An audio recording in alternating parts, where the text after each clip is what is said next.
What's up, beautiful people? My name is Derek Standifer, and today I have the high honor, the privilege, and the pleasure of interviewing the founder and CEO of 3D Girls Inc., Miss Raionis Madison, out of Atlanta, Georgia. Miss Raionis, how are you, good ma'am?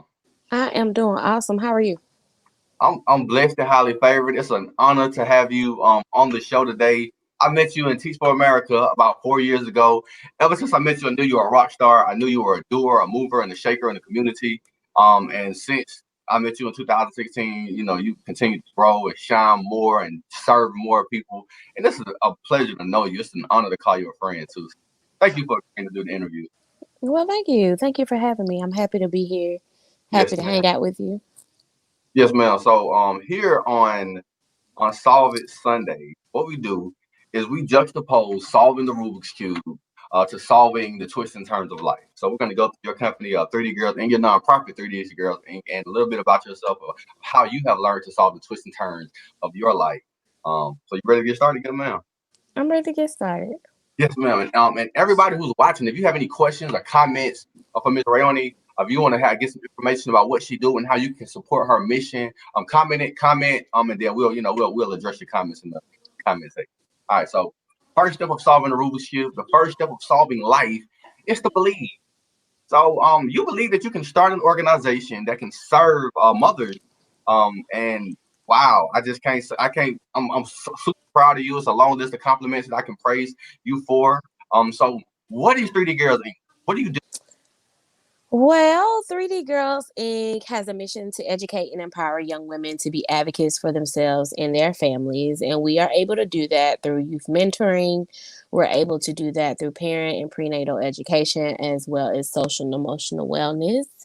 We believe that young women are the foundation, young girls are the foundation of our future. So we work to educate and empower them so that they can feel confident to be advocates for themselves and their families.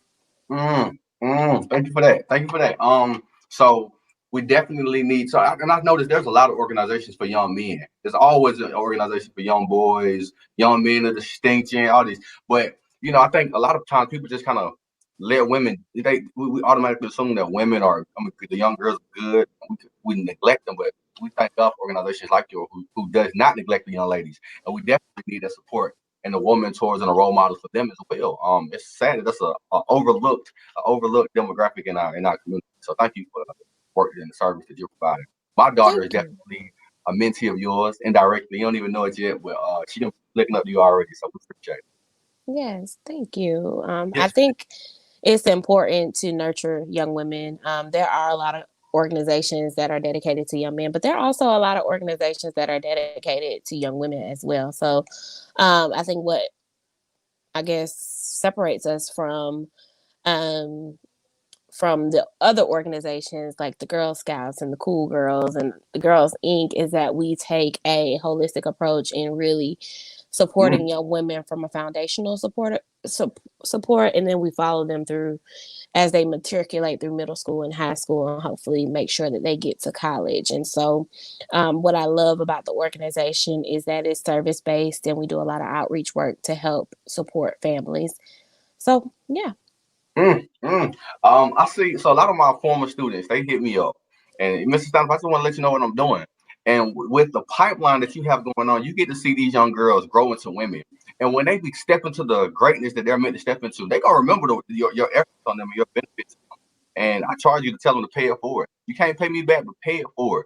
And it's a no greater joy than when you mentor a young girl and she comes back and tell you that you had an influence on my life and put me on the right path. So kudos. Absolutely. Mm. Absolutely. All right. So after you believe, after step one, step two of solving Rubik's Cube is to solve your cross. Solving your cross is to identify the reasons, the whys. What's the Tell me, why are you doing the work that you're doing? What allows you, what gives you the reason for you to do the work and the service that you're providing to the community? Well, I will say it's a lot of what you said just previously, and having a great mentor, having good people in my corner growing up. I had amazing mentors and teachers who supported me through high school, and that inspired me to give back to other people who are, like myself. And so, instead of paying my teachers back. I pay it forward by serving young girls, and I see the girls that I serve. A lot of them are now in college or working or have become parents, and it's just amazing to see the impact and the influence over time. It's been about 9 years since we founded the organization, so we really get to see, you know, we really get to see, the greatness come about, years of, after you have invested in a child and then they come back to you and you get to see, what that impact was. You never know what it is. Sometimes I think, sometimes I think about the impact and I think about the kids and I think about the lessons or the things that we're doing in terms of mentorship and what I want to be the outcome or what I plan to be the outcome, is completely different than what they've experienced. So, it could be, I remember at one of our first field trips 9 years ago was going ice skating and taking a group of girls that have never been ice skating before. And so for them to be able to recall and remember that, it's just like, we try to expose them and help them to experience things that normally wouldn't have access to. That cultural exposure is an important component of a child's development and well-being.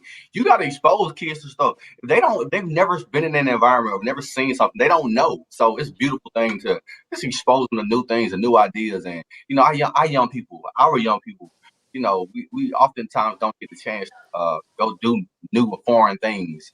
And we consider certain stuff acting white or acting like this or acting like that. And we need to make it a mission to make sure that we are also culturally grounded and culturally diverse too. So thank you for that. We got comments in the comment section. Okay. Hey leaders, love your shirt, Raioni. Christine actually, I'm shameless plug. She does all my marketing, all my branding. She's responsible. She's the mastermind behind that stuff. So Awesome. Camille is where do you purchase the entrepreneur shirt? It's dope. Thank you. It was actually a gift, so I have no idea where it came from, and I get that a lot.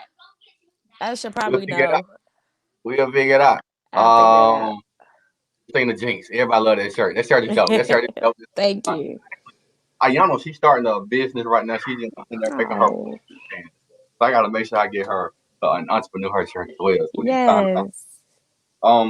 So after we solve our cross, that brings us to step 3 of solving Rubik, step 3 of solving life, which is to fill in your corners. Filling in your corners means to surround yourself with positive people who will push you and motivate you to be the best version of yourself. In addition, you have to immerse yourself holistically in a positive environment. So, what kind of friends do you have in your circle that allow you to be the servant that you are? How do you feed your mental and your spirit to operate on a high level without getting burnt out? Yeah, I think that's so important. I think around the 5th year of establishing a nonprofit, I had a struggle with all of that.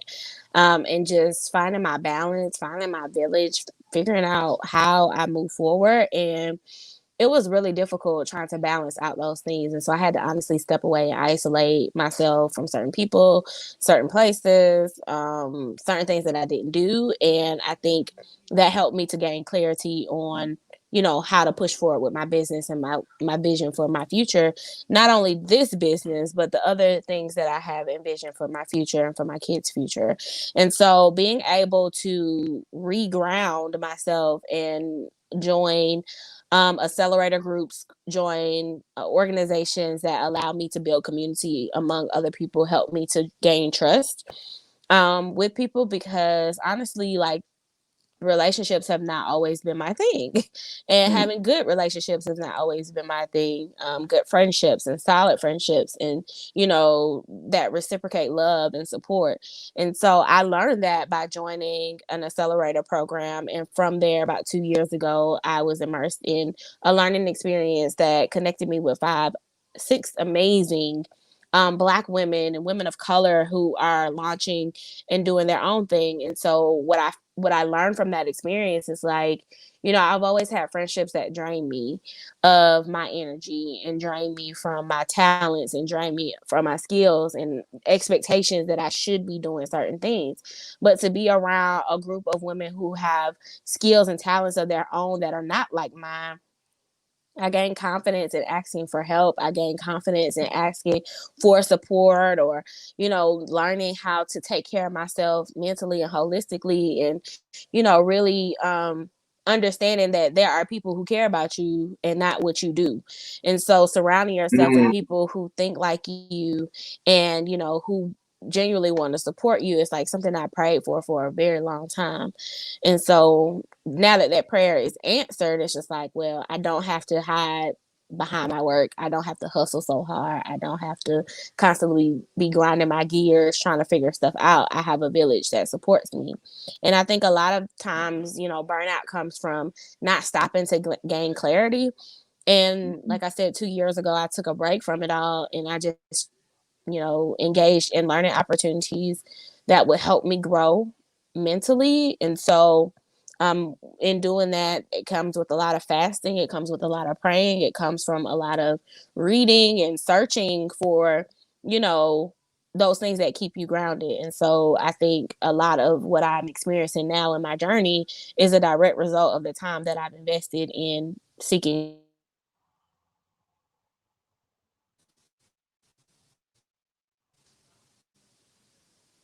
yes, ma'am. Yes, ma'am. We appreciate that. Thank you for that. I have one.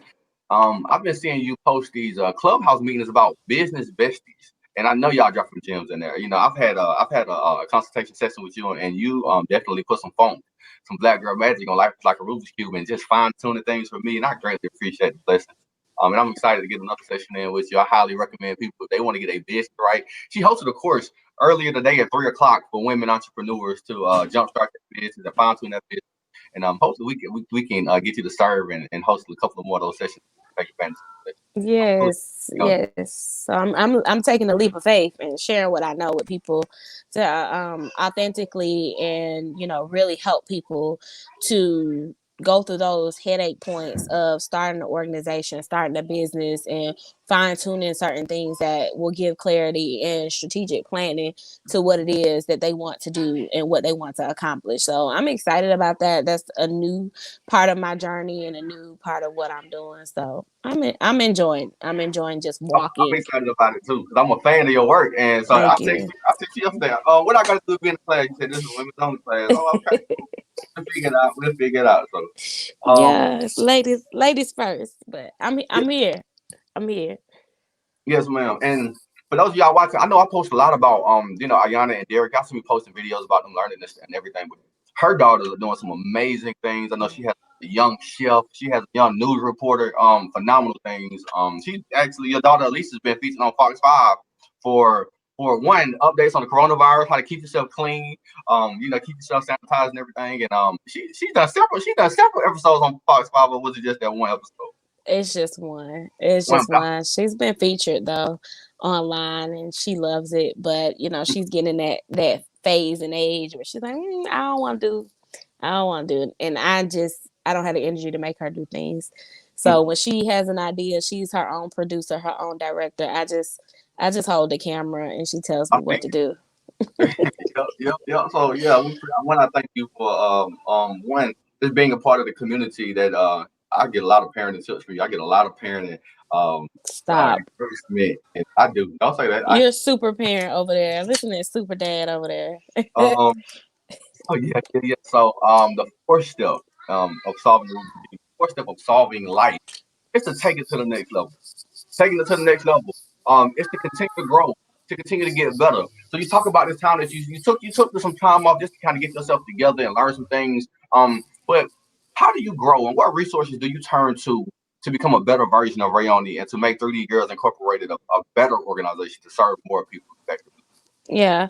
So, like now I'm in a season of resting, fasting. So like separating myself from social media. I'm only here because of you, Derek. I'm only here because of you.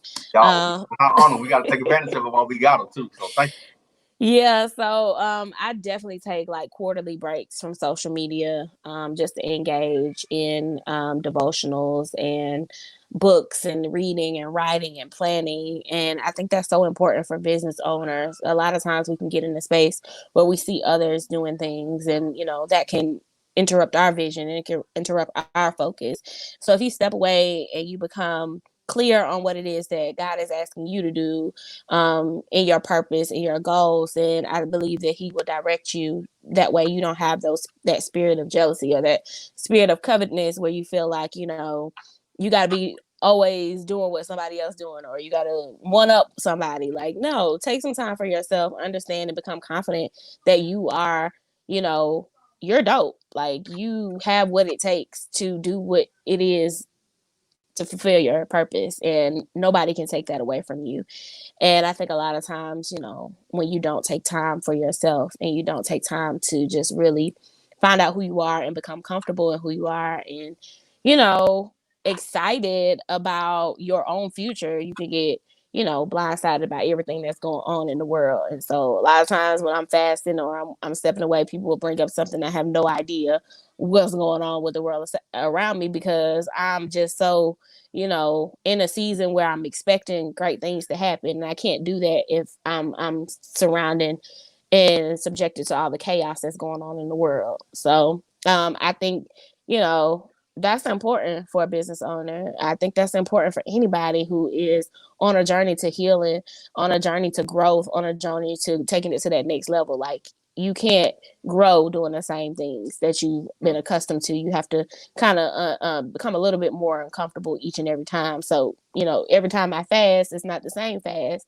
It's something, the next time it's going to stretch me a little bit more out of my comfort zone to strengthen me. So I think, taking time for those things is important. I think fasting strengthens that discipline. It is very important. You said that certain moments of the year you don't know what's going on because you're just disconnected from the negativity and the chaos. And I tell people all this. I tell people this all the time that I made it a mission to stop watching the news after I realized, it's one thing to be up on current events, but the news is different. It's not just current events. It's negativity. It's Yeah. constant war, constant somebody's been thrown into it. And the sad reality of it, it's still look like me. And that's draining and it's depressing and it's sad. And it's not good for my spirit. It's not good for my mental well-being. And sometimes you literally got to just step back and say, I'd rather remain ignorant. I just don't want to know. I found out about the Capitol being stormed from the memes and the jokes that people posted. I was like, Somebody text me. I didn't know. you see what happened at the Capitol? What? I didn't know. I had no clue what was going on. I mean, I'm Yeah. just like, and I know you should have a healthy balance of being aware of what's going on in the world, in the country, in your community. But it gets to a point where I'm tired of seeing negativity every single day. I'm tired of seeing people arguing and fighting and thrown in jail and killed, and it's just not worth it. It's not worth it. So Yeah. thank you for sharing. Yeah. Thank you for sharing that. So now we are officially on the last step of solving the Rubik's Cube, the fifth and the final step of solving the Rubik's Cube, fifth and the final step of solving life. It's to see the bigger picture. Seeing the bigger picture simply means to keep your commitment to your commitments. When we experience the trials and the tribulations of life, which we all will experience. We experience the highest of highs and we also experience the lowest of lows. And we appreciate the highs, but a lot of us haven't yet fully realized and understood how to handle the lows of life. So how do you deal with the complications of life? Well, how do you push through and understand that, the God placed burdens in front of people just to see how bad you kind of want your gift, your spirit Mm. or your dream to come Yeah, man, that speaks volumes. I was listening to a sermon today, Pastor Michael Todd of Transformation Church. His message was about vision and how God gives vision in the valleys. So when you are at your lowest point and at your, your darkest moments, sometimes, God will give you this vision. It's like, you know what, how am I supposed to move when I'm stuck in this pit or I'm stuck in this valley?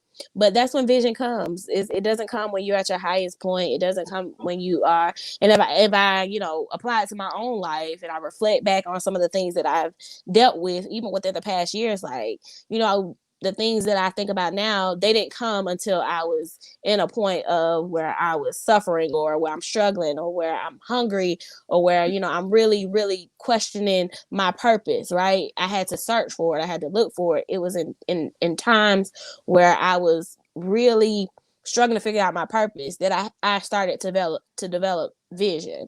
And so now I just wonder, like, God, what you bringing next? Like, I made it through X, Y, and Z. What's next?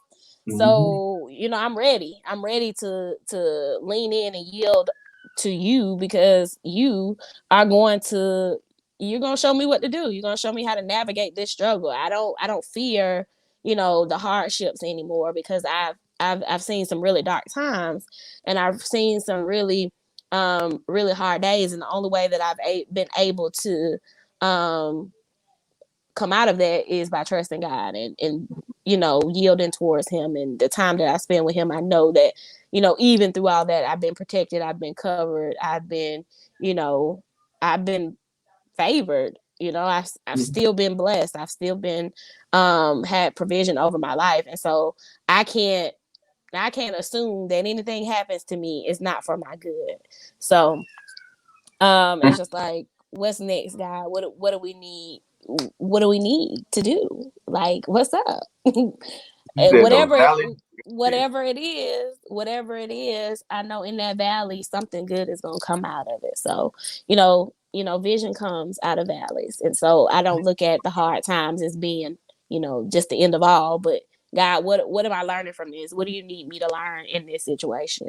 So that's Mhm. how I look at it at this point. Yes, ma'am. Visions come from the valley. That's a mantra in itself. Thank you for sharing that. I was listening to John Maxwell. He's a popular, well-known preacher. Now he spoke on how, when we have these problems, the problems are the blessings, because Mm-hmm. when we have problems, all problems come with a solution, and you can't come up with a solution to your problems unless you have a problem to solve. So when we have these problems, that's when the beauty comes in. That's when companies are founded. I'm pretty sure you found the 30 Girls Inc. to solve a problem. You're like, God, how I'm gonna deal with this problem that I'm big. Now my brainchild was born, and now it's growing and it's fruit producing, and it's impacting a lot of people around the world. So Yeah. appreciate these low moments, these valley moments, and see the visions. Learn how to Yep. see the visions in the valley. So yeah, Yep. we got Miss Rashawn Blake. She's a part of a mastermind group that recently joined this year. So praises for you, good man. And visions come out of the valley. I love that. Yeah, she's a dope entrepreneur, a serial entrepreneur, a servant in the community as well. So we greatly appreciate the blessings. Like, thank you for joining us. So we have officially solved our Rubik's Cube. So we believed in ourselves. That's step one. We solved our cross. Step two, we filled in our corners. We took it to the next level. And now we kept our commitment to our commitments. So when we have a person of your caliber on, and y'all, she's on a Facebook hiatus, she's on social media hiatus right now. So while we got her, we need to take advantage of her because she's not coming out for a while. But um, any lasting words of wisdom that you would like to embark with the people who's watching, just to share with us, good man. Yeah, I know it's the beginning of the year and everybody's, excited, may not be excited about where they are in their journey. I know, especially for entrepreneurs, it's a time where we're developing. It's an ideation period. We're thinking, we're strategizing, we're implementing, we're trying new things out, we're restructuring. And so I just hope, it is my hope that, as believers in yourself, that you don't give up, that you continue to, you know, really highlight yourself in this time, like love on yourself in this time. Know that the vision that you were given, what you have been given, is yours. Like, it belongs to nobody else. And so if you just walk in that belief that you are the person that was sent here to execute, know that it's good. Another thing that was said is uh vision requires a vehicle. And I thought it was so dope. That was a part of the sermon today. But vision requires a vehicle. And, he mentioned, like, what kind of vehicle will you be? Will you be a hoopty, or are you gonna be a Ferrari? If you're a hoopty, you're gonna break down at every challenge or every obstacle. You're not gonna be dependable. You're gonna need a push every now and then. What kind of vehicle are you gonna be? If a Ferrari, you just take off. You take that vision, you go off. Kind of determine, what kind of vehicle you're going to be for this vision. So, I mean, that message blessed me. So if you want to listen to it for yourself, I'm sure it'll bless you too. But, it's Pastor Michael Todd at Transformation Church, but it really kind of sparked me, like, as I'm in this space of, isolation, not really isolation, but just focus and nurturing my vision, it's just important not to give up on it, not to compare it, not to, but really nurture it, really build it, really figure out and figure out what steps is needed to move to that next level. So I just want to encourage you to believe in yourself and know that what God has planned for your life is yours and it's nobody else's. Nobody can take it, nobody can recreate it, nobody can make it how God has planned and destined for you to make it. So use it and be a vehicle for it. Use it and be a vehicle for your vision. Visions need vehicles, y'all. She was preaching today. Thank you for dropping them sermons. Thank you for dropping the wisdoms from the top of the bottom of my soul. Thank you for agreeing to do the interview, ma'am. It's an honor, a privilege, a pleasure to know you, like I say. And I can't wait. I can't wait to see the future for you, your organization, the beautiful Thank you. babies. It's dope. I'm gonna be bragging. I'm already bragging that I know you, but I can't wait. Can't wait to truly step into what you meant to be doing. Thank you. Miss Blake, Miss Margaret said, "You better say a word. You better say a word." So y'all, those of y'all who watching, I want y'all to go visit 3dgirlsinc.org to see the work that she's doing in the city of Atlanta.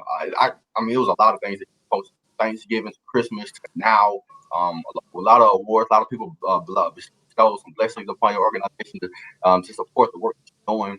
And I want to see you continue to grow and develop and inspire and be more. So again, thank y'all for watching. Y'all be great like the lakes. Be blessed like a sneeze. And I will see y'all next Sunday, good people. Peace and blessings, love and light. Raionis, stay on for me for a hot second.